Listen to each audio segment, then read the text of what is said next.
levantar clamor mesmo para Deus estar salvando essas 100 almas aí, que sejam nossos amigos, né, nossos parentes. Já que vai salvar 100 almas para começar, que seja os nossos amigos e parentes. Amém? Irmão, abra sua Bíblia aí em Lucas 15, versículo 8. Lucas 15, versículo 8. Versão King James, atualizada. Deus está me incomodando para falar uma coisa. Um pedaço do meu testemunho. Eu acho que eu nunca falei aqui. Vou falar. Só um pedaço. Todo mundo sabe que eu tinha uma banda de rock lá anos atrás. Era uma banda... Não tinha sucesso não, né? Mas eu estava lá. Glória a Deus, né Carlinhos? Estava lá, tocava hardcore, né? É um som de rock pesado. Depois você pesquisa. Hardcore que chama. Não parece, né? Eu sei, mas eu já tive uma banda de hardcore. Eu era guitarrista dessa banda. E quando eu converti aqui, foi uma coisa inusitada.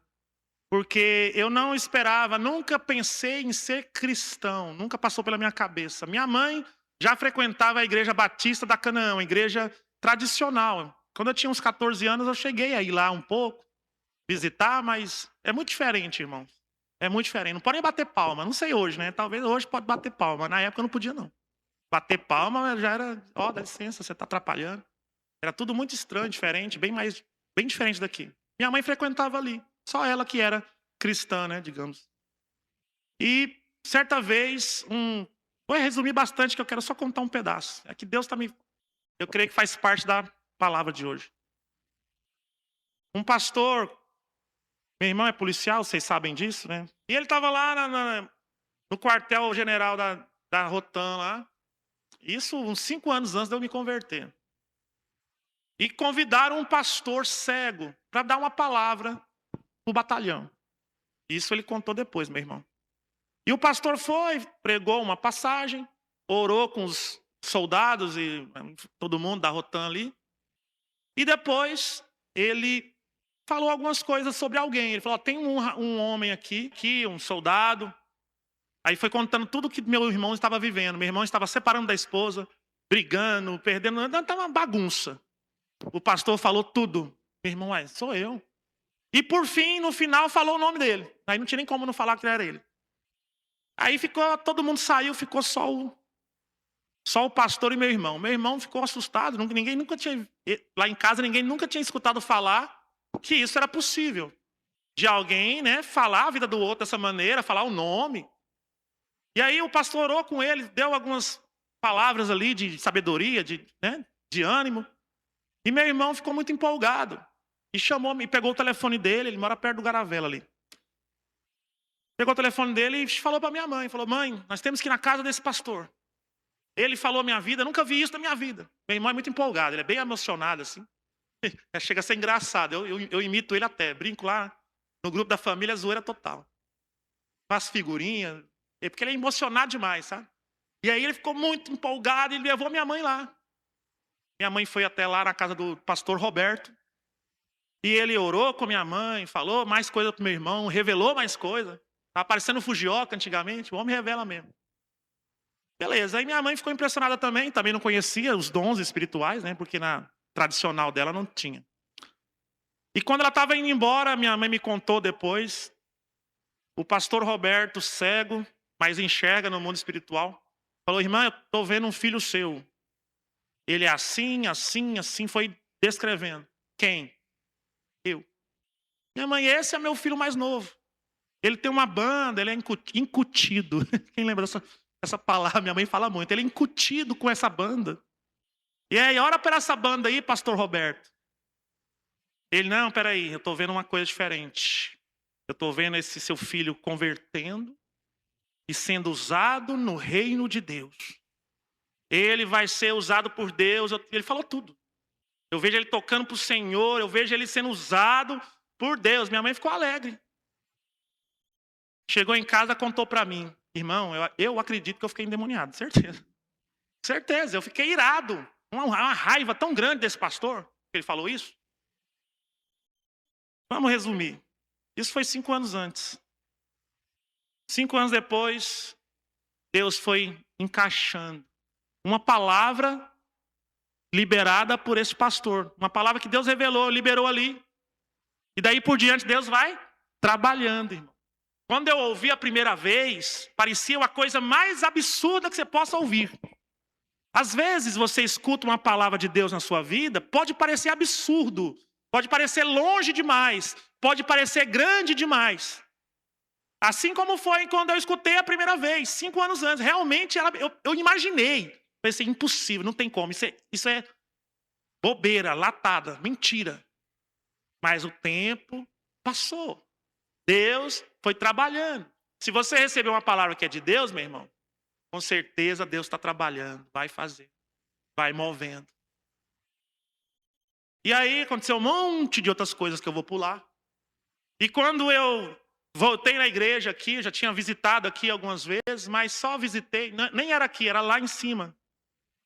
Ali em cima, né, de frente ao INSS, você sabe, quem conhece aqui sabe. Jerusalém, eu tinha ido lá umas 2 vezes ou 3, não lembro agora. Conhecia, na época, eu era amigo do pastor Jenner, daqui. Eu era amigo dele antes dele se converter. Eu lembro quando ele converteu e tal. E aí, então, eu tinha o contato com a igreja era por causa dele. E então, eu passei pelo encontro, eu vim, Deus trabalhou em mim, eu vou pular essa parte. Trabalhou bastante para que eu pudesse vir aqui com intenção de receber. Eu vim com a intenção de ser curado, eu estava com problemas. Às vezes você vê uma pessoa que vem aqui para ser curada, não critica não. É a maneira que Deus achou de atrair. Eu não queria me converter. Eu estava com síndrome do pânico, tomando remédio controlado. Estava sem dormir, estava todo atormentado. Era capeta, mas até então eu não sabia. Então, se você for com um problema espiritual no médico, ele vai te encher de remédio. Se é espiritual, meu irmão, é só Deus para curar, para quebrar. Mas eu não sabia, estava tomando tarja preta. Vim até aqui para ser curado. Não pensava em me converter, virar um cristão. Jamais. Mas eu vim com essa intenção, mas foi a maneira que Deus me atraiu. E eu fui para o encontro, eu lembro. E lá Deus me curou, libertou e batizou. O negócio foi forte. De sexta para segunda-feira eu estava batizado no Espírito Santo. Pensa na loucura. Mas foi tão forte, irmão, tão poderoso, que eu fiquei aquele crente novo convertido doido. Sabe, que ninguém aguentava ficar perto muito tempo, porque eu já só falava de Deus e queria orar com todo mundo. Queria expulsar o demônio de todo mundo. Eu estava muito engraçado e insuportável ao mesmo tempo.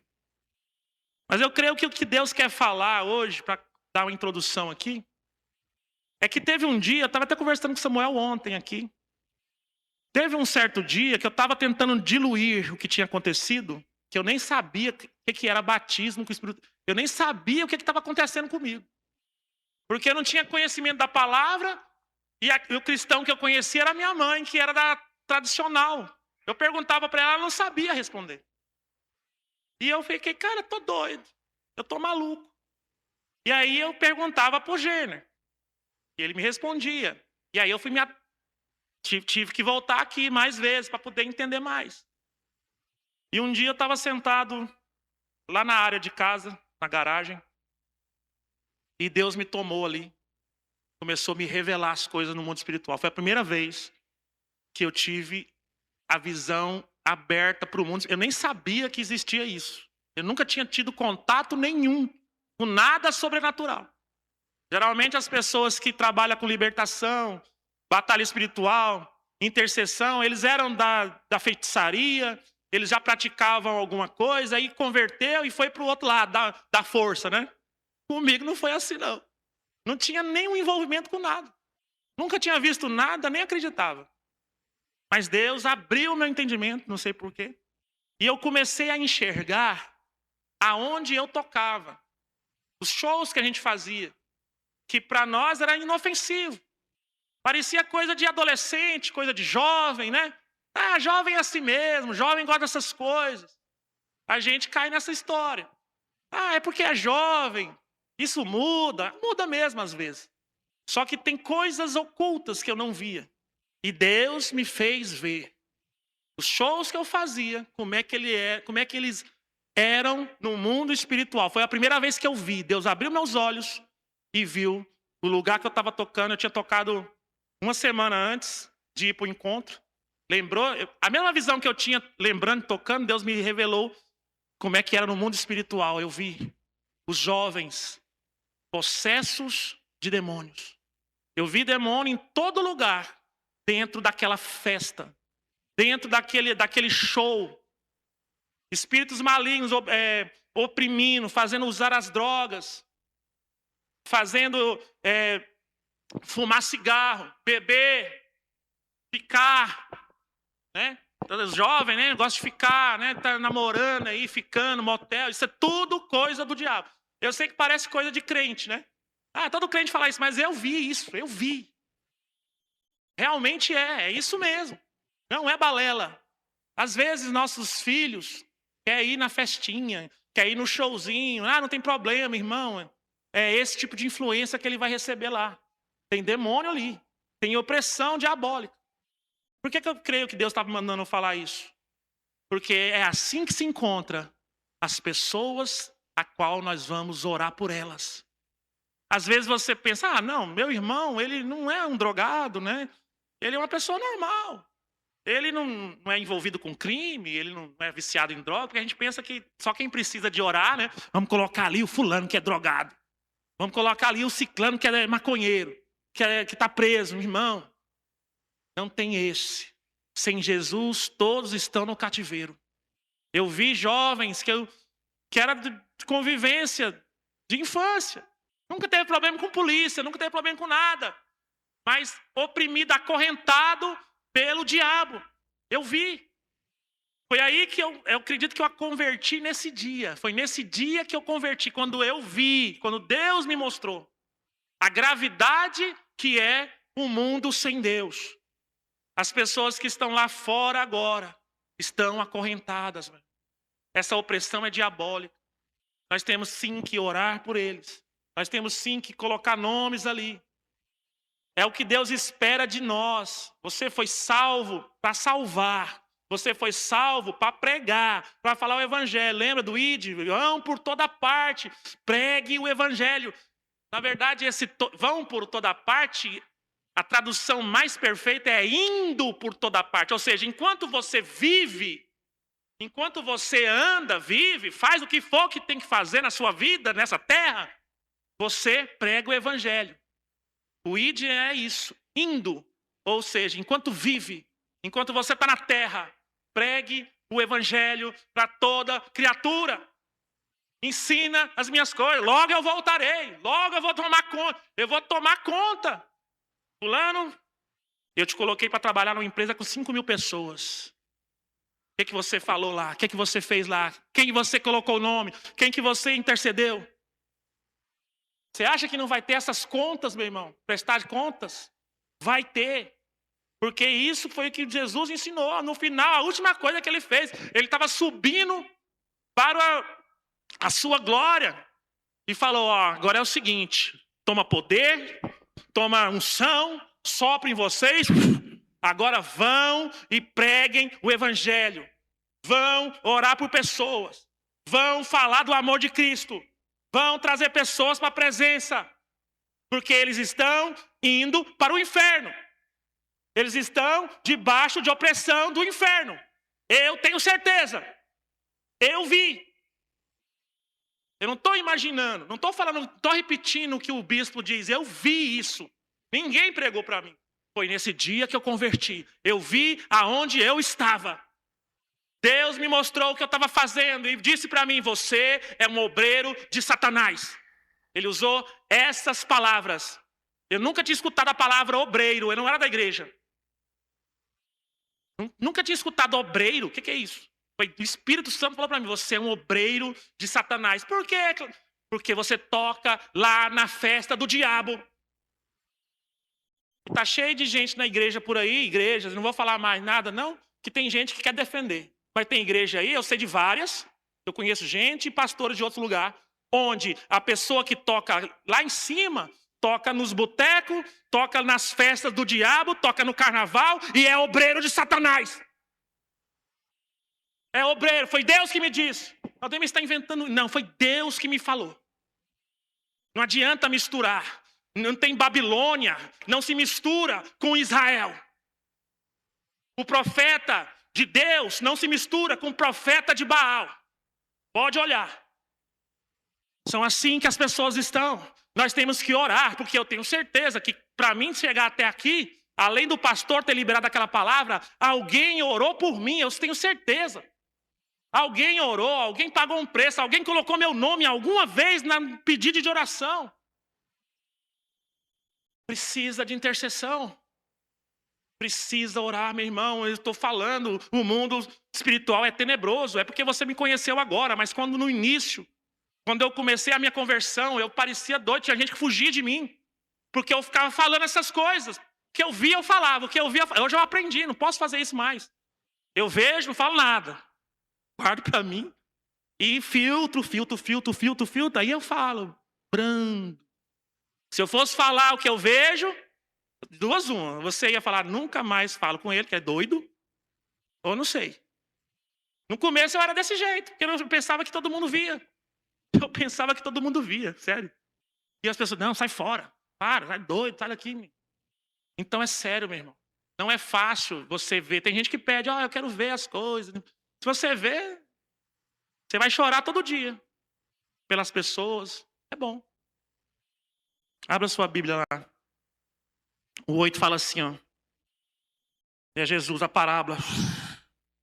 Perdão. Foi bom eu lembrar disso, sabe por quê? Porque eu já tinha esquecido. Eu tinha esquecido o que eu vi, cara. Foi nessa época que eu falei, meu Deus, eu tenho que falar do Evangelho. Eu falei para o Senhor, eu fiz uma promessa a Deus, eu vou pregar. Eu prometi ao Senhor, eu vou participar de todos os encontros, eu vou trabalhar lá. Pode ver que todos os encontros eu trabalhei nessa igreja, desde quando eu me converti, porque eu vi a necessidade, a urgência, e o perigo, e o quanto é sinistro. O mundo espiritual, você não tem ideia. Você não tem ideia, meu irmão. O que eu estou falando? Nós temos que chorar por as almas, pelos nossos irmãos, pelos nossos parentes, pelos nossos amigos, porque é lá que eles estão. Nem vou falar mais nada, tinha mais coisa aqui. Deixa. Vi demônio demais, gente, no início.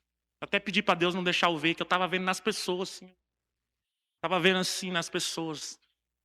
Guiando, assim, ó, fazendo. Igualzinho nos filmes. Fantoche, assim, ó. O demônio sorria, a menina sorria, igualzinho o capeta. Levantava o braço, a menina levantava o braço, tô te falando. Aí eu falei, não, pai, peraí, calma. Aí Deus não deixou eu ver mais. Eu só percebo, mas não vejo. Ainda qual é a mulher que, possuindo 10 dracmas e perdendo uma delas, não acende uma candeia e varre a casa e a procura diligentemente até encontrá-la? E tendo achado, reúne suas amigas e vizinhas e proclama, alegrai-vos comigo, porque agora achei minha dracma perdida. Eu vos asseguro que, de igual modo, há grande júbilo na presença dos anjos de Deus por um pecador que se arrepende. Amém? Se você pegar a Bíblia, os evangelhos, você vai perceber que Deus trata as pessoas ou as almas como tesouro dele. As almas é como tesouro para Deus. As vidas que estão se perdendo, a sua também, que está na presença, é como tesouro. Pode ver que ele usou o tesouro, ele usa como ovelha. Ovelha também era riquezas do pastor. Ele fala, quem de vocês se perder uma ovelha, não vai voltar atrás, não vai correr atrás, vai encontrar ela, é valiosa para você.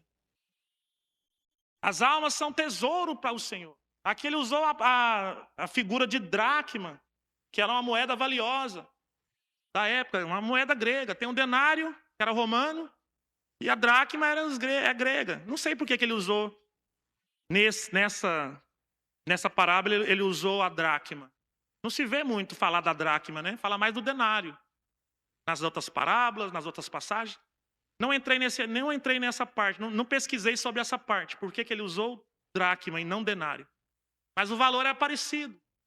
O que importa para nós é que Jesus estava falando, olha, é semelhante, o reino de Deus é semelhante a uma mulher que perdeu uma moeda valiosa. Ela vai fazer o quê? Ela vai deixar para lá? Não tem, perdeu, caiu, perdeu, já era. E se lasca. Não, eu me importo, cadê a minha dracma? Acende uma candeia, ilumina, vai procurar, vai varrer. Ele estava falando do Senhor, mas ele estava falando também da igreja. Nós temos que nos importar. Não é, se perdeu, fulano se perdeu. Ele que quis, ele que escolheu. Não é bem assim. Nós temos que fazer como aqui, iluminar, trazer o nome, orar pela pessoa. Se possível, pregar o evangelho, chamar até aqui, convidar. Se não vier, não tem problema, continua orando. Continua tentando, uma hora quebra essa resistência. Muitas vezes a mente está tomada, tem demônios, eu vi. Opressão na cabeça, não deixa a pessoa pensar direito, não. Aí você ora, você intercede, aqueles demônios perdem força. Aquela mentalidade fechada, aquele escudo das trevas com o evangelho é quebrado com a oração, com a intercessão. E a pessoa começa a pensar melhor, consegue pensar mais livremente. E consegue decidir melhor. Dependendo da opressão, a pessoa nem pensa por ela mesma. Então a gente precisa orar. E aqui mostra que esse valor para a mulher... Por que Jesus usou uma mulher? Você vê, não é por acaso. Essa dracma já era valiosa. Mas para a mulher, como ele colocou aqui, era mais valiosa porque muitas vezes era a tradição. As mulheres juntaram as dracmas como dote de casamento. Então, além do valor mesmo, tinha um valor a mais, porque era usada como dote de casamento. Era algo para garantir ali seu tesouro, para o casamento, para o futuro. Então, eu creio que foi por isso que Jesus colocou como uma mulher perdendo a dracma. Para ainda colocar ainda mais valor naquilo. Porque, além de tudo, tinha um valor sentimental também. Tinha um valor a mais, não só o valor econômico, mas um valor também sentimental, de apego. Por isso que Jesus usou esse exemplo. Olha, assim é no reino de Deus. E quando se acha, tem alegria diante dos anjos, no céu e na igreja.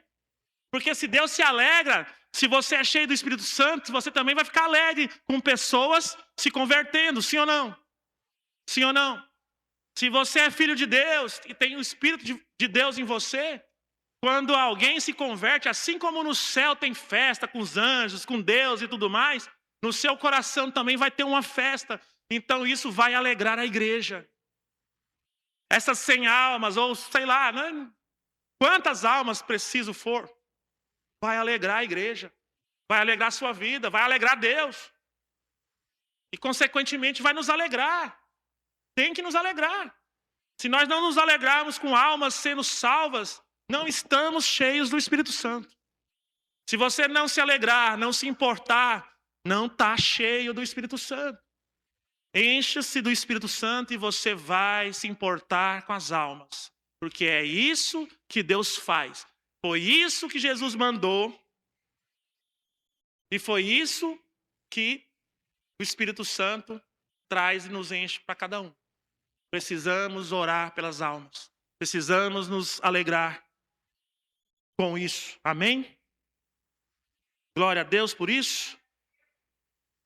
Eu me sensibilizo porque eu sei o perigo que é estar sem Deus. Você deixar acontecer, deixa meu filho. Ele é jovem, deixa ele se divertir ali com esses amigos dele, nessas festinhas. Ou sei lá, ou nesse show. Tem gente da igreja que vai em show. Na pecuária, por exemplo. Bruno Marrone. Não sei o quê. Irmão, eu vi nesse mesmo dia que eu vi esse show que eu estava fazendo. Deus falou que eu estava como um obreiro do diabo. E diz, quanto mais você toca a sua guitarra, mais eles usam droga. Quanto mais você toca a sua guitarra, mais eles fumam cigarro. Mais eles bebem, mais eles fazem sexo, mais acontece o pior. Você potencializa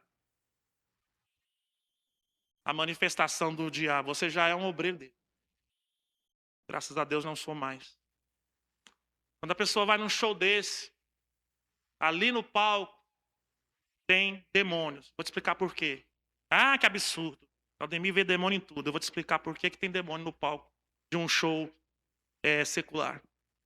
Isso aqui foi Deus que me mostrou, não foi estudo, não. Foi o Senhor que me mostrou. Eu estudei depois. A Bíblia diz que por trás de todo ídolo tem um demônio. Sim ou não? Tem isso na Bíblia ou não? Tem isso ou não? Por trás de todo ídolo tem um demônio. Tem essa passagem? Aí você pensa, de trás da estátua, de trás do santo, de trás de uma obra de macumbaria. Não, é ídolo, não falou qual. Seja homem, seja coisa, seja objeto. Se você idolatra, se tem idolatria, se põe um espírito maligno por trás. Para quê? Por que ele faz isso? Para receber a adoração. Você está adorando alguém, um cantor, está louvando, está cantando, está fluindo ali. A pessoa não foi, o ser humano não foi feito para ser adorado. Ele não tem essa condição. Então, o inimigo se põe por trás. Usa aquilo como pretexto. E ali se torna um culto. Um show mundano é um culto. Eu já fui criticado por falar isso. Já fui até cancelado, mas eu sei o que eu estou falando. É um culto. A pessoa vai lá, você está num culto da Babilônia. Você está num culto de Asterote. Você está no culto de Baal.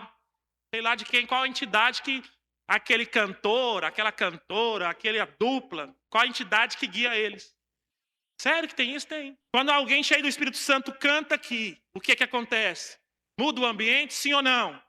Quando você canta cheio do Espírito Santo, muda tudo. Por quê? Porque o Espírito de Deus está em você. Aí vem um cantor, um artista, sei lá quem, cheio de demônio, cheio de entidade, com pacto até por aqui, começa a cantar uma ministração na sua vida.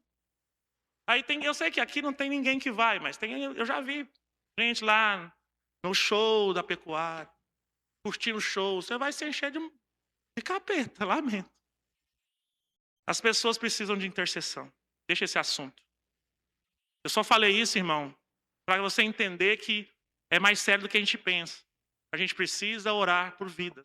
Não só para encher a igreja, não só para trazer pessoas para cá, não, é porque elas precisam realmente de ser salvas. Porque realmente elas estão indo a rodo, né, de cabeça para baixo, como o bispo fala, para o inferno. E nós não podemos deixar. Se o amor de Deus está em nós, nós temos que orar. Amém?